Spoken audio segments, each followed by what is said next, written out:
What is going on, beautiful people? Welcome back to another episode of Respect the Game podcast. My name is Edward, named after a trilogy, that being my pops. Shout out to my mother and my grandmother for helping raise me too. While you're listening to this, if you're not driving, when you get some time, please make sure you go follow at Emax Stats for all your up-to-date high school, collegiate, and pro sports coverage. Will not disappoint. We'll keep you up to date. All that's going on in this beautiful sports world we have, and you already know how the game go. What is a podcast if you're not doing it with your brother, man?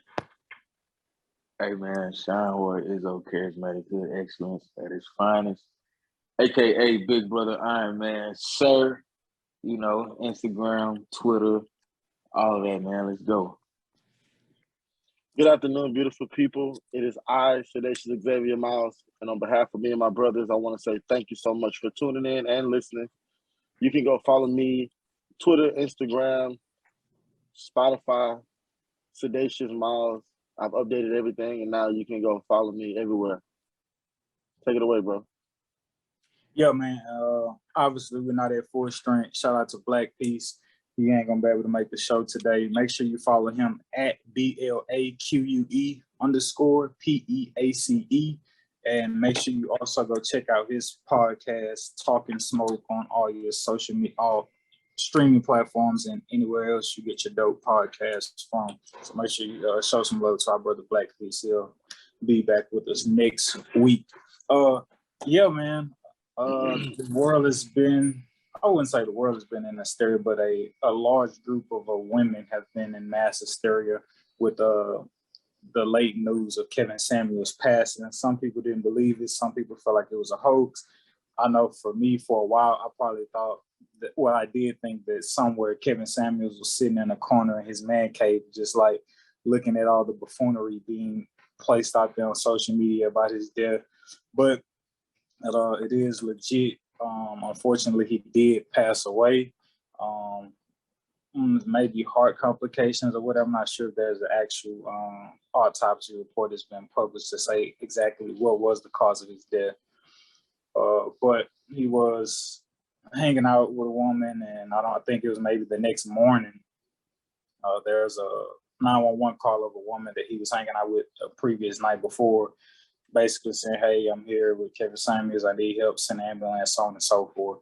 And he unfortunately did not make it. Obviously, we only knew Kevin Samuels to be the quote-unquote relationship guy. I don't think anyone truly knew him personally behind closed doors. But I'll toss it to you, Sedacious. What are your thoughts on his passing, and what do you think his legacy will be as he's no longer here with us on Earth? Well, I think it's sad. You know what I'm saying? I think we lost the angel. Like anyone that passes, good or bad, that society deems good or bad. It doesn't matter to me. Whenever someone passes away, it's always, you know what I'm saying? It's always a time for bereavement. Excuse me. So what I don't like is that since he's passed, there have been some people, I won't say women, there have been people who have, you know, kind of like, well, that's what you get and that's what you deserve. And I think that that's really low. I think it's very inhumane because that person was a person. You know what I'm saying? They had a soul, they had feelings, they had emotions, they had people that loved them. So to be that way because you don't agree with someone's stance on, you know, certain ordeals, I think that that's very low. I think that it's, you know, there are many other words that I could say, but the only, you know, so it's just really effed up. And it's sad that, you know, us as a people have to deal with people who, once, you know what I'm saying, good riddance. You know what I mean? Like that's very sad. But, you know, I think that Kevin Samuels stood for the betterment of man and woman being black. You know what I'm saying? So once I understood that stance about him, you know what I'm saying? Yeah, sure, there's some ideologies that he has that I don't agree with, but overall, the end goal is better black men, better black women. We treating each other like we're supposed to be treated. And that's the end goal, and I stand behind that aspect of his message, his platform. And in other breaking news, we do have BP and not the oil company. I am talking about Black Peace on a podcast now, reporting live. Yeah. Yes, sir. We have full strength, ladies and gentlemen. Nah, for sure, man. Fantastic Four. 1, 2, 3, 9, 8. Human Torch. Yes. But man, hey, never good when somebody, you know, loses their life, especially unexpected like that. You know, praying for his family. Just a real unfortunate situation. I wasn't a personal fan of Kevin Samuels. I didn't subscribe to a lot of the things that he did convey over the internet, but from the things that I saw, you know, as he was living, I mean, he has a video that has now, you know, obviously gone viral, but one of his first videos, he actually talked about how, you know, he actually tried to be positive and uplifting. And, you know, he barely got any looks. But immediately when he became brash and started to judge women and kind of, I won't say be harsh, but just more so kind of call a spade and not be so friendly in regards to the approach or the delivery of it. He was just more so holding people, women and men, just accountable on leveling up and going after what you want and being successful in life, right? And he may not agree with the means or by which, you know, some of his principles on getting there, but I mean, a safe assumption to the public is that he wasn't too erratic or far off with the things that he was saying in regards to, you know, putting your best foot forward in regards to how you look, you know, having, you know, lofty expectations and just Black people as a whole, us feeling though like we deserve to be there, right? The perennial place of there, right? Wherever success is that, you know, people that are of color maybe don't see us, you know, to be within that same box as them. So, you know, rest in peace to that man. One could say gone too soon.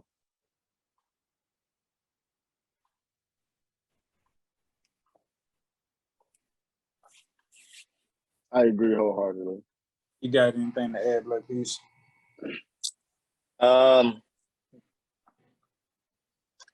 Rest in peace to a truthful soldier. That's all I'm gonna say. I feel like at the end of the day, he is the definition of speaking your truth. And hate to love it, agree or disagree. I respect him for speaking what is on his heart. And I feel like with that kind of mindset, I mean, I feel like it may have been a little bit untimely, but I feel like, you know, he went to rest with a clear conscience. So I'll say rest in peace to Kevin Samuels. True indeed, man. True indeed. Crossing over to basketball, we are in the thick of the. Hold on, before we go there, Black Peace, we know you're our music expert, so we're just gonna jump off a cliff real quick here. Have you listened to Kendrick Lamar's album? Yes, I have. What are your takes on it, Black Peace? I have to give this disclaimer at first. I've seen a lot of people have been saying that the fans of Kendrick Lamar are going to automatically say it's fire and, you know, give him his praise automatically even before they touch, you know, the headphones touch their ears. But I honestly feel like he did live up to the standard. I feel like there is no hype with this album. To me, it's one of his best works. I listened to, I believe, Joe Budden's podcast, and I heard a decent amount of either neutral to / negative criticism about his album coming out and just the hype around it. And I just felt like, I mean, when you're just good, you're good. There's no excuse around it. There's no, oh, we heard this before, or we know this style. It's like, I mean, when it's undeniably good, the album's just going to be good. I feel like only thing I didn't like was, I felt like it did sound like a typical Kendrick album, but at the same time, though, when you're great at something, I mean, why switch it up? Why are you gonna change it up now when you're great at doing what you do? So if you do listen to it, it's gonna be a typical Kendrick album, but when it comes to Kendrick, that's greatness. So I give it a solid A, not an A plus, but a solid A for right now. What do you mean when you say the only thing you didn't like about it is that it was a typical Kendrick Lamar album? But all I his felt like he could albums have had a were little bit great. So more. if there was typical Kendrick, then it's just typical Exactly. greatness. Exactly. It's like, yeah, I felt like he could have had a little bit more celebrity to the album. But I mean, like I said, it's typical Kendrick. You can't expect Kendrick to go out there and get all the big names out there, Oh, you know? so you're just talking about features when you say typical. Not even just the, the consciousness, the vibe, the old, yeah, the old school feel to it, I feel like disclaimer for those who haven't heard it yet, like to have like Sniper Gang on that movie, like Young Kodak on that movie, like through the album, I feel like that was unexpected of Kendrick, like a lot of people don't. Well, I don't want to say a lot of people. I think Young Kodak is like a highly talented rapper and very like intelligent individual. Though people might try to like judge him for like his like physical appearance and just like his cultural embrace of like Florida and his goals and his hair, whatever. But like I think Kodak Black is a very intelligent individual and very dope rapper. So I don't think a lot of people would have been expecting like Young Kodak to be on Kendrick Lamar's album, let alone for a song, but like narrating it and interluding like throughout the entire album. So I mean, I feel like that wouldn't necessarily be like a typical like Kendrick album for him to have like Kodak on it, which also says like for Kendrick Lamar to be gone for so long, he still has a pulse on the culture and like he knows like who is it in terms of like who the like. It's shocking but necessary. Prime example, going back to the song by J-Rock, where he has Future doing the la-di-da-di-da. At the end of the day, that was like that okay, I feel like he broke that barrier back then. Even though it wasn't his song, it broke that barrier of I'm in contact with the culture of now. I don't care how it sounds. I know what hot music sounds like. I know what entertainment sounds like. So I felt like as soon as I heard him, I did have that little bit of culture shock, like, oh, Kodak? But I was like, that's Kendrick though, dog. Like Kendrick is gonna be. It's unexpected it's expected for Kendrick to be unexpected. So I do agree that it was, but it was like, that's Kendrick though. I just smiled and was like, he did it again. Like, what'd you expect? And it kind of was funny because it's like the title of the album was Mr. Morale and the Big Steppers. And you wondering like, I mean, of course he considers himself a big stepper, but that's not his stamp. You know what I mean? Mr. Morale is more his swag. So I just like, but I felt like that was like a little play on you feel like my boy Yai was a part of the Big Steppers. Yes, sir. For sure. Absolutely. And I liked how he did that with no he didn't hype it up. I mean, I felt like I think in a interview, Kodak kind of gave you a clue, but it was never to this proportion of how much he was featured on the album. Yeah, for sure. Solid album thus far. Doing this podcast now, I literally listened to the album for the first time like today as we're doing this podcast. It's still growing on me. I'm still like gravitating towards it and listen to it, see if it passed the workout test, the car test, so on and so forth. But that's one thing I can say though.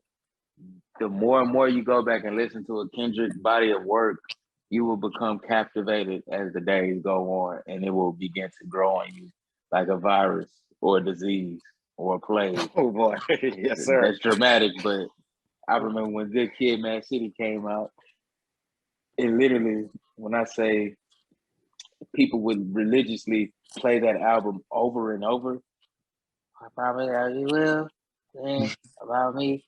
Like it was just like literally it changed. I feel like it changed people's lives.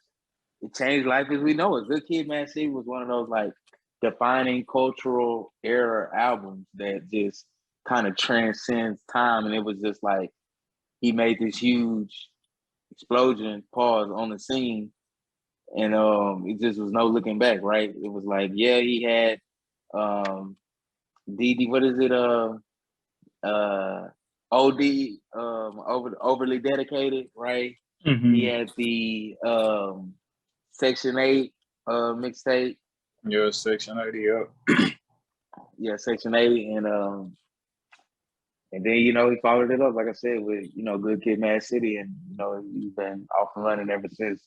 Though he drops every some odd years, you're not getting any half stepping, i.e. the name, Mr. Morale and the Big not stuff. the half steppers, but the big ones. This is one thing I do like about this album, which I feel like he's always kind of done, but I feel like it's at its highest peak.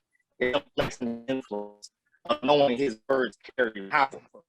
The couple songs that he has on there are like, bro, this is supposed to change the culture.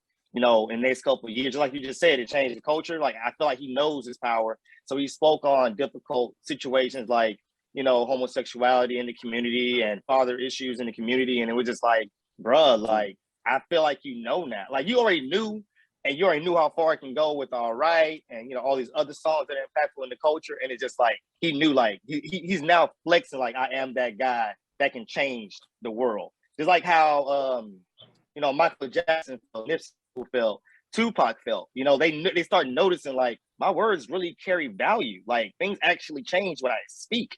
It's some artists that kind of are there and they feel like they do, but he actually is in full control of, like, nah, what I say, my people that listen to me, any people that don't listen to me, it makes an impact.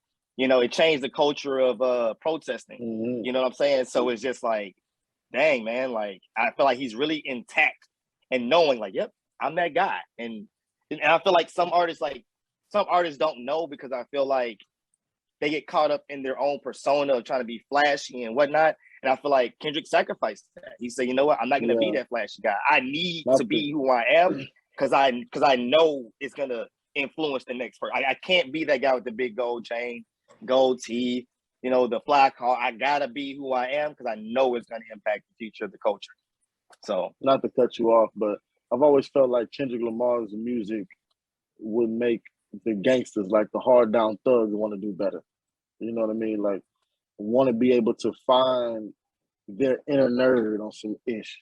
You know what I mean? I feel like Kendrick invites that conversation for you to have a conscious interrupt about what, you know what I'm saying, like, how you going to play your part in the culture.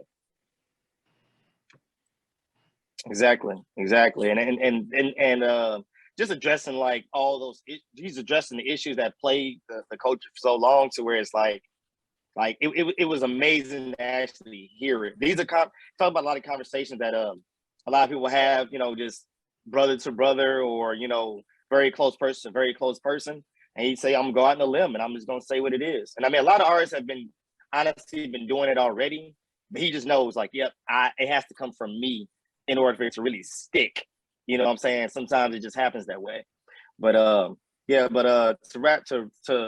my least in part on it, man, I say an A right now, not an A plus, because, like I said, I still get those same Kendrick vibes from every album, which is not a bad thing at all. Which is not necessarily a flaw. It's just like, I need more time to marinate to give it that plus for sure. But moving over to basketball, I'm pretty sure we'll be hearing interludes and the instrumental beats over NBA playoff highlights and graphics, as that's how it normally goes when you drop your album, going into the summer, a popular album into the summer. Before we get to the Eastern Conference Finals with the Golden State Warriors and Dallas, I said Eastern Conference. Before we get to the Western Conference Finals with the Warriors versus Dallas and the Eastern Conference Finals with Boston versus the Heat, let's take it a step back to round 2, Game 7, Phoenix Suns versus the Dallas Mavericks. They either lost by 46 or at one point in time they was down by 46, that being the Suns. Devin Booker finished the game with 11 points. Chris Paul finished the game with 10 points. Luka Doncic, Luka Magic, Luka Brasi had 27 points in the first half. and that was the equivalent of how many points the Phoenix Suns as a team had in the first half. It's just like a picture for how dominant Luka and the Dallas Mavericks were as a team. I know myself, I expected the Suns to come out on fire and win Game 7. I was wrong in that. I think everybody else and their mama was wrong in that, except for those who probably live in Dallas. Dang, dragging the mamas into this. What are y'all takeaways? Well, not just generally. What are y'all takeaways? Like we know who Luke is, and Luke is going to like get his shine as he like has lived to fight another playoff round. But like, let's focus and hone in on the Phoenix Suns, right? Like with this loss, last year they reached the NBA Finals. This year they had the best record in the league, and they fell short of reaching the conference finals. What does that Game 7 loss say about, first, Devin Booker? What does this Game 7 loss say about Chris Paul? And what do y'all foresee like the future being for the Phoenix Suns? I'm gonna just dive right off into it and say, number one, I think this is more about the greatness and culmination that we see in Luka Bradley, and then the exceptional coaching and late series adjustments by Jason Kidd. One can say bad Suns, and yes, the Suns were historically bad, but Luka was also historically good in the stretch of the last 4 games. And I hate to say it, but this is quite on par for, i.e., Chris Paul, that Doc Rivers, that James Harden echelon of players / coaches that one, know how to choke away games in historically great fashion and dramatic fashion. Chris Paul has been a part of a multitude of teams that have crumbled to the demise of a 2-0, striking hot league and, things of that nature. But I honestly think that, Chris Paul is older. Yes, he eats a vegan diet now. It may be 3 or 4 years too late. Like, I mean, once he did start off and he had some great series, leading up to this one, and I'm talking about just career-wise, but, the guy's only made it to the conference finals one time, right? One time in his illustrious career. And I don't think that's a knock on Chris. I just think it's more so a knock on, how his teams are built, because Chris Paul needs to run the show. A lot of the time, the teams fit so hand in glove that they aren't able to adapt on the fly due to Chris Paul's physical limitations on the court, because though he's renowned as, one of the greatest floor generals ever, Chris Paul is still 6 foot. He's not the most explosive guard. He doesn't play above the rim. He doesn't have elite athleticism or quickness to get him by or to get him through, certain series or, just certain must-have games that you just need to have. But, hell, where's Devin Booker? You talking about a guy who got votes for MVP during this year. Where was you at, dude? Because last time I checked, you ain't 36. You like 10 years younger than that. You know what I'm saying? Like, and if you that guy, you talking all this crap to Luka, like, come on, man. You got to back that up, because Luka took the challenge. He said, okay, everybody's tough when they up. You heard him. And what did he come out and do? He just showed you how tough. He really was. D.Book is 25 years old. Oh, I know it. Yeah. I think a spry young chicken. I think they just had Chris Paul is a one-trick pony, and then you put him with Devin Booker is just, at this point, it's just a one-trick pony, just like Chris Paul is. At this point, Chris Paul has no options other than to cross over or shoot. You know what I'm saying? He's not really getting to the cup like that. He used to early in his career. But Devin Booker never tries to get to the cup. he's a one-trick pony. Like the reason why we even talk about Devin Booker in the light of all-stars because he can shoot his ass off. Other than that, he's not clamping. He's not, getting to the line, putting people in foul trouble. He's not floor general. At this point, he's a one-trick pony to me. And I've always felt that way, which is why I've always been down on the Suns. It's like, Chris Paul ain't going to do nothing. Chris Paul ain't going to be nothing. They're just going to be two shooting the ball. That's it. Wow. And that's what happened.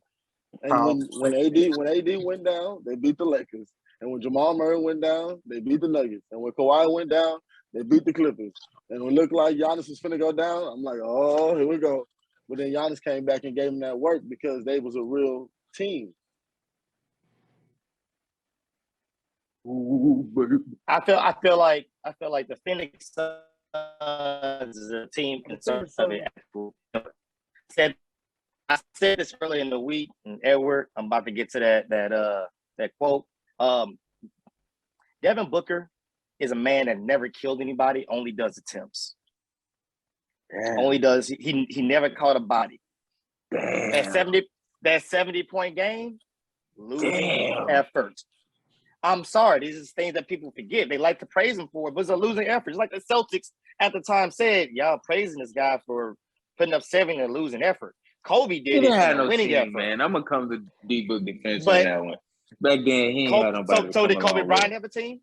Did Kobe Bryant have a team when he scored 81 against the Raptors? Not gonna lie to you, if we are comparing that Phoenix Suns team had a little bit of to a the team. Kobe's 81 Lakers team, he had a little bit of a team. Come on. But in the effort, but okay, look, I'm saying to say they give all his credit based off of these The achievements that were man's just second like. best player on that team was arguably Marquise Chris.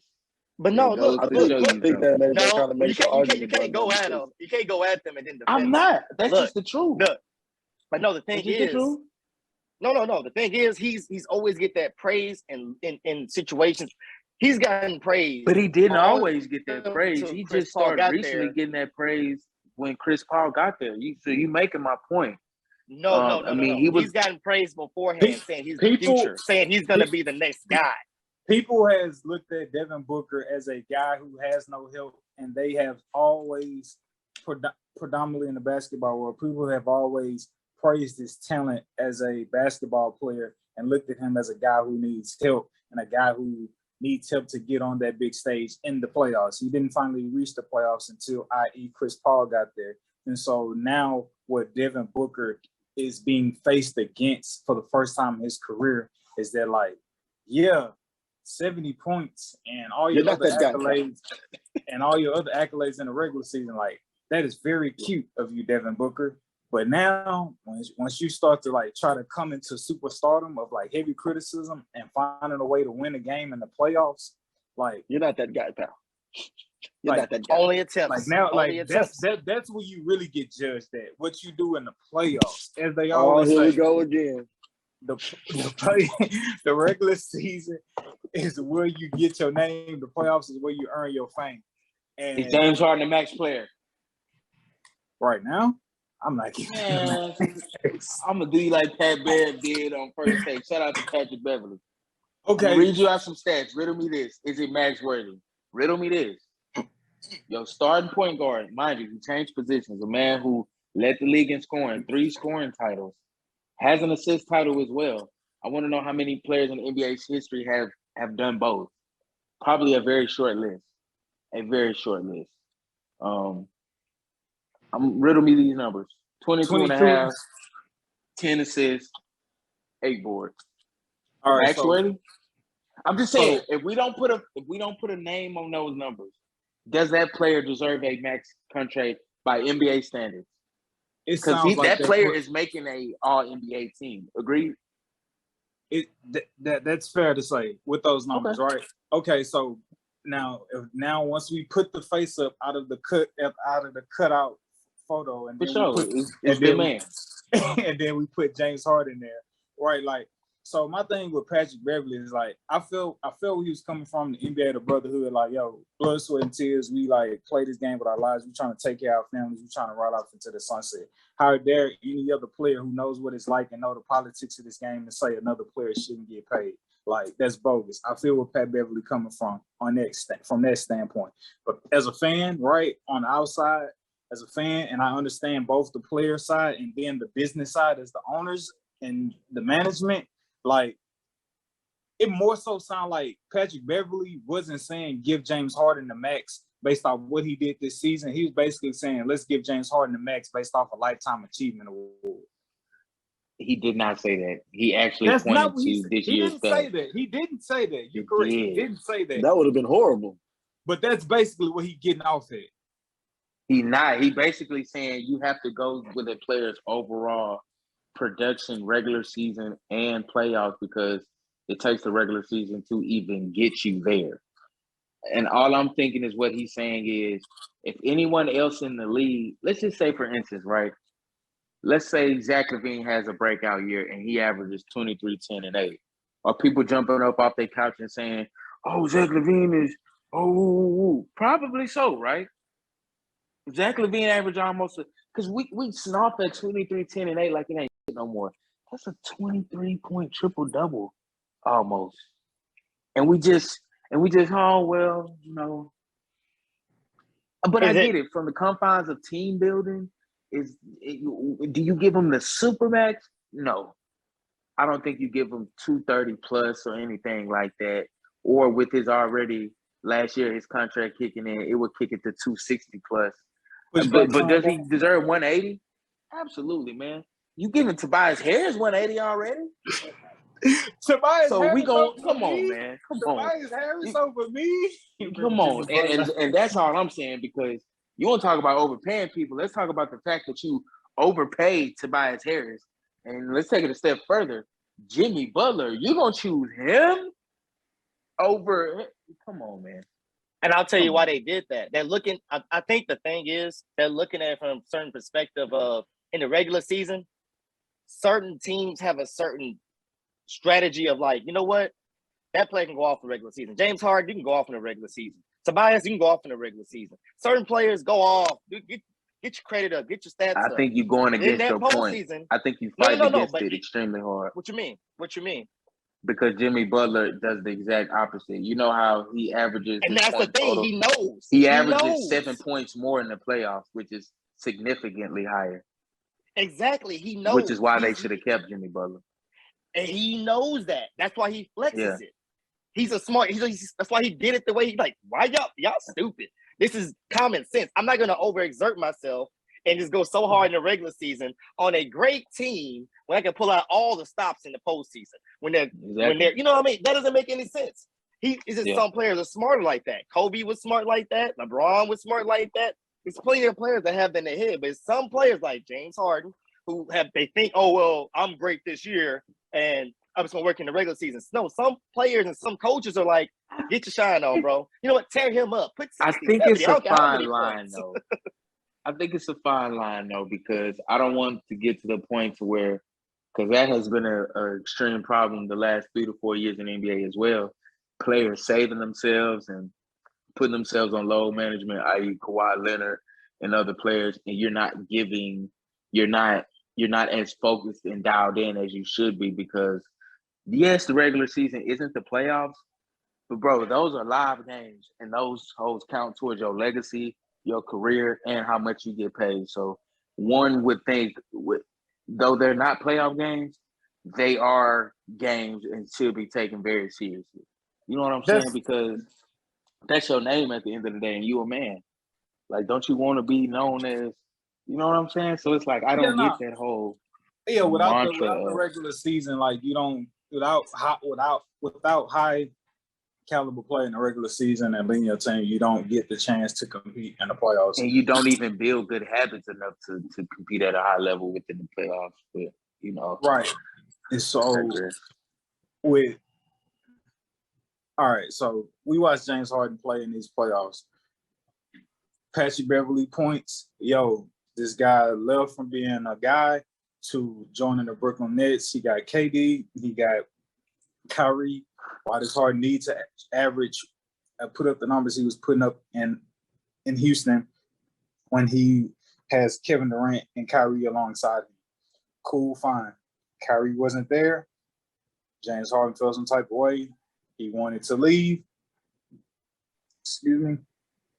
Now he found his way in Philly with the 76ers. Apparently, as Patrick Beverly said, Doc Rivers' system is very demanding of point guards. He has to get readjusted, figure out what's going on, feed Joel Embiid. But we're also, and the contract is also like based off like we're paying you to be a max player because we're expecting you to maintain a level of production years down the road. I feel like that goes into like being a max player as well, to a degree. Sometimes, hey, you've been our guy for the longest. We just gonna do right by you and cash you out, whether we a good team or we competing or not. But I think in the case of Philly, and also he got Daryl Morey there too. Who was with the Houston Rockets. So Daryl Morey, I mean, obviously, damn what we talking about. Daryl Morey could easily be like, I'm gonna cash you out hard, and I'm the GM, I'm gonna do what I want, how much you want. But we just but if we just talking about trying to find like a suitable contract that may seem fair to like what we see Harden's projection down the road being, is it really super max? We talking about a guy who didn't shoot over 20 shots in the playoffs. We talking about a guy who, when Joel Embiid was down, all the chips on his table, they're like, all right, Harden, bring us to the promised land. Now people can say, yo, he was going up against a great defense against Miami Heat. And then also, too, if you turn it on, every news channel, every tweet, whatever, everybody is saying Harden is not the player he used to be. So if that's a unanimous consensus around the basketball community, if Harden isn't the player that he once was, why should a contract or a supermax contract pay him as if he was that person still? Because even Harden, not at his, because again, we are spoiled and enamored, right, with and being prisoners of the moment to where we forget how far of fall from greatness he's actually taken. When you're so much more better than everyone else, and you do start to finally diminish, and it's like, aha, see, I knew it. You know what I'm saying? I finally, the slippage, the decline, right? But it's like, do we take into account the very high, astronomically high usage rate that he spent in Houston? And then do we also take into account that, hey, he's a 33, 32-year-old guard, you know, like I said, with historically high usage rate. And then on top of that, not only with the usage rate, we have the obstacle to overcome of, okay, yes, I was the number one option in Houston.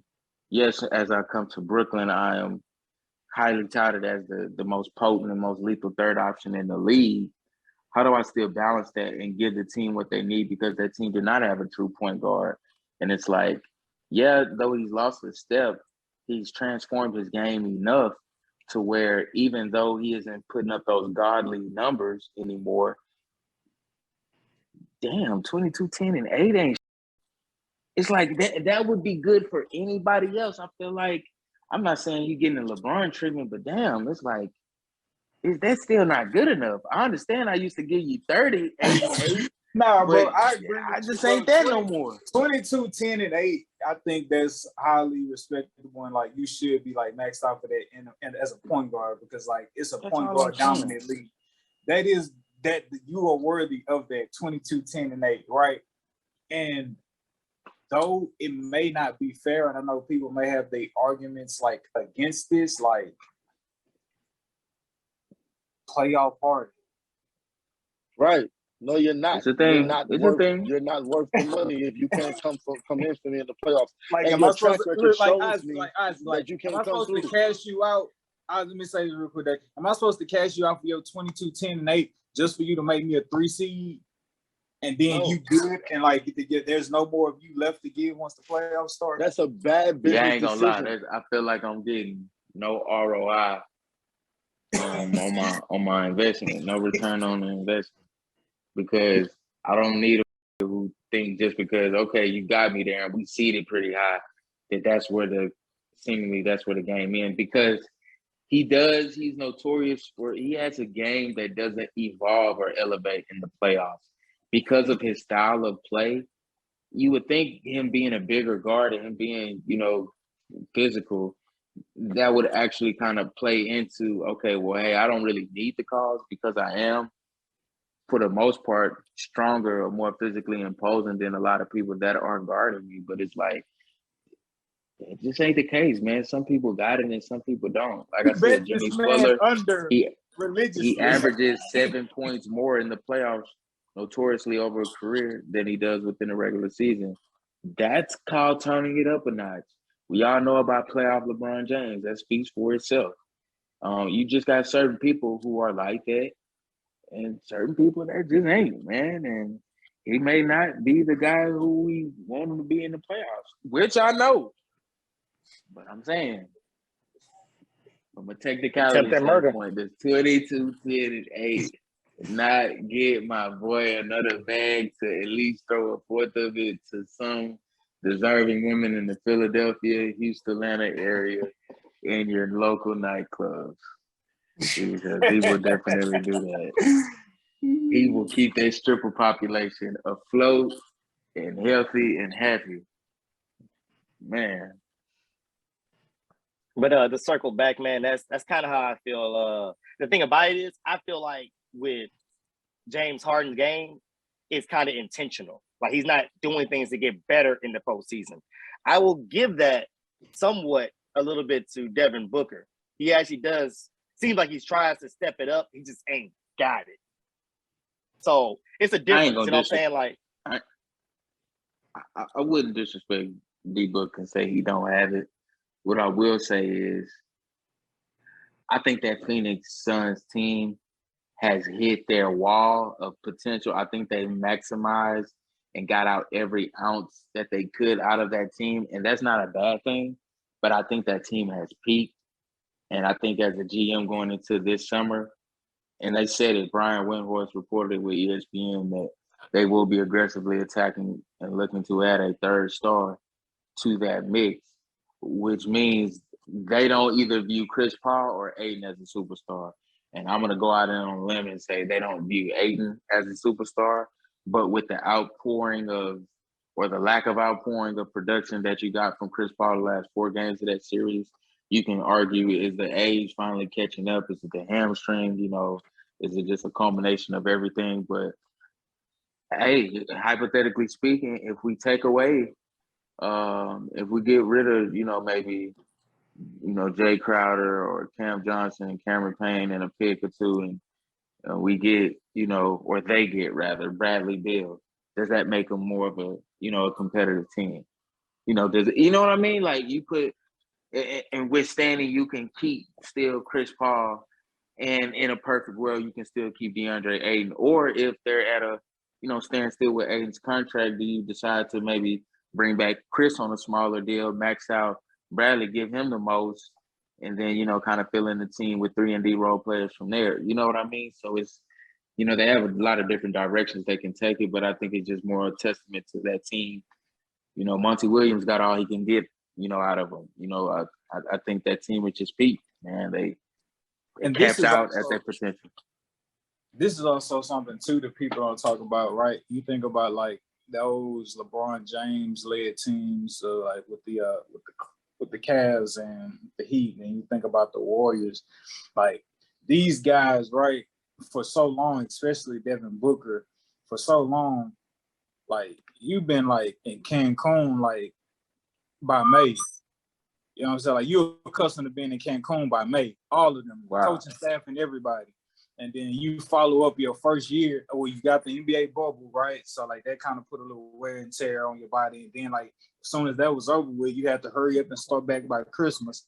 You make it to the finals, then you got another turnaround. And obviously, like y'all had injuries, but y'all playing all y'all games, meaningful games in the regular season because y'all end up with the best record in the league.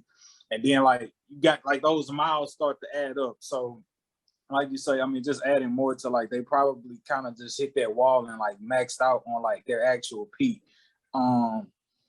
You know, I think for D.Book, I ain't gonna lie, like the game 7, it left us a very sour taste in my mouth for D.Book. I still think I still like to believe that he has what it takes to get over the hump. But as it relates to Chris Paul, I think it was reports Chris Paul was limping after the game was over. He was limping out of the arena real bad or whatever. And even if that's the case, right? Let's say Chris Paul is a great point guard. He's a highly talented player or whatever. He's a winner. The same conversation we having about James Harden in terms of like, oh, yo, bro, like, am I supposed to pay you the max? Am I supposed to pay you the max if there's no return on investment when I really need you in the playoffs? Chris Paul, right? You may eat vegan and all that, and that's cute. And we appreciate you trying to sacrifice and be disciplined to preserve your body for as long as you can and be a Tom Brady. But if you always get injured at the most pivotal time in the playoffs, and these ain't like Nick and Brute, like these ain't like you got hit, foul hard, foul cheap shot. Like this is just like, no contact. Your body. It's your body like, breaking down. Your body keep breaking down. Like, why am I inclined to like keep trusting that like you're gonna be able to be there for me? You know, it's gonna get worse, man. As you get older, sad to say, because your body don't. And because like that's the situation Chris Paul has been in, it's just like, and here's another thing too that people not talking about. If Chris Paul was in fact hurt in this game 7, and he didn't try to bite the bullet to be like, I can't go and like get an opportunity up to somebody else. I know you Chris Paul, but like, come on, bro. Like at this point, like you was a hindrance to the team. If you was truly hurt and you was trying I ain't gonna lie, I'll take a 70% Chris Paul over 100% Cameron Payne every day of the week. Only giving you 10 points? That's 70%? I would, bro. I would, because campaign may not even give me 10 fully healthy. And if we depending on that, then again, that just furthermore proves my point that team has capped out at its potential. And even as a floor general, okay, forget it, Chris Paul. You can't shoot the shot, but does that take away from you being the point guard of a floor general? And you can't facilitate. I mean, I know you can't make dudes make that shots. You can't make hit shots. But like, you know what I'm saying? Like, so let's get a Dallas Mavericks some credit. I don't want to spend too much time on the Suns. They the ones that actually lost. Can we say that Jason Kidd had a great scheme defensively? If you look at how they played him, what they did was they trapped him immediately off every pick and roll. They blitzed him. They picked him up 90, 94 feet. So literally they wore him down. Those last 4 games, if you go back and look at it, they literally had a different approach. And they knew if we could dismantle Chris Paul and their floor general and how he gets everyone initiated into the offense, we can disrupt the entire flow of their team. Yeah. I just think Jason Kidd and them, they need more credit, man. He coached a hell of a series. And he hasn't I think under his tenure, man, they've already gone farther than Rick Carlisle has won championships, so I don't want to disrespect him, but I mean, I think it's safe to say that he's had a better earlier, success, career-wise as in coaching than Rick Carlisle did, within his first early years with the team. Like how blessed can you be to get 2 Hall of Fame superstar Europeans, in back-to-back decades? Like, right. Sometimes you got to be blessed too. I think it's still left to see with this Western Conference series. I think this is what we'll see. If Luka win a championship this year, he's top 3 in the world. He may be top 2. And that's I'm sorry, bro. And if he wins a championship, it needs to be an argument had on who exactly is the best player in the world. I think it still be Giannis, but then Luka would have to be at minimum, bare minimum, he has to be number 5. I'm talking about really he used a championship, he has to be bare minimum top 3, at least going into next year. especially with the performance he's putting up. So Yeah, it'll be a lot to say. yeah, no, we'll for sure see how it Yeah, shakes out. I think we gotta see. So we're not calling who winning it all right now. I mean, we can. I ain't gonna lie to you. I like at this point. I like the. I think I like the. Let me see the first games. I can tell you something about next Tuesday for sure. Let me see these first couple games. Who you got? Yeah, let me see. Let me see game one before I open my. Yeah, let me see game one of the Western and Eastern Conference Finals. The I'll be able Lakers to tell are you winning right it after all. that. Yeah, Right. exactly. Because you know who I'm ready to call right now. Let me go ahead and see how they look tomorrow. Those They look God good. We'll see. I like the Lucas. I like the Luka talk right now But because it's just like, that's all coming to an end. I hear you on Luka. Indulge me on this. If JT win it, is he automatically top 2? No. If Jayson Tatum wins a championship and he gets Finals MVP, he has to be a top 5 player in the league. And he has at this moment, he would immediately be catapulted into top 5, maybe even top 3. You have to, bro. And that's not even being a prisoner of the moment because those guys you're going to have in your top 5, yes, all of them have a championship because if it's well-renowned, your top 5 probably looks like, in no in particular order, Giannis, KD, LeBron, Steph, Jokic. Or throw in Joel Embiid. I'll say Joel since he went further in the playoffs. No disrespect. No, Jokic went back-to-back MVP. No slight on you, but if I'm building a team, I want to take Joel over Jokic. I'm sorry. So, yeah, no. JT still be number 6. Sorry. That's crazy to me. Even though Jokic don't have no championship, and Tatum would have a championship and a Finals MVP, he still would take Jokic over Tatum. I say, why would he not be a top 5 or top 3 player if he wins a championship this year? And Finals MVP today, he's not top 5 over Jokic. And Jokic don't have a championship, and all he got is empty MVPs, i.e., like Steve Nash, empty calories, and you don't give me in the postseason. Excuse my French. No, I don't get me wrong. I like Jayson Tatum, just not so. You don't like him too and when much, when I look on your TV and I see Al Horford getting the interview at the end of the game, I'm like, I don't know. Are you serious? Yeah, one good game, bro. Don't do that, man. So we just gonna ignore his 40 balls. Oh man, we gonna ignore. No, I'm not ignoring that. Come on, bro. But we're talking about top 5. So you're gonna penalize it. You're gonna penalize him because a role player stepped up and gave him help. Bro, nigga, he got dunked on in the game and got mad and gave the nigga 30. I seen Kobe win the championship by himself. When I see JT win one by himself, which he still ain't winning this shit by himself. He won no championship by himself, bro. Stop saying that. Okay. Paul Gasol is going to the Hall of Fame, bro. Okay, you said Kobe won the championship by himself? He ain't won one. No, bro. Come on, you scaring me, Kobe bro. is not good enough to win no championship by himself. LeBron wasn't good enough to win a championship. Everybody needs help, bro. You scaring me with that talk. Everybody needs help. Okay, so I know Kobe gone, bro, but don't say he won a championship by himself, bro. When Kobe won the championship, he was top 2, top 3. When Jayson Tatum wins this championship, I'm not. He maybe at 5. I said at 5. Okay, so all right. I don't get your logic, bro. Yeah, let's try. You still got Jokic over him, and Jokic don't have.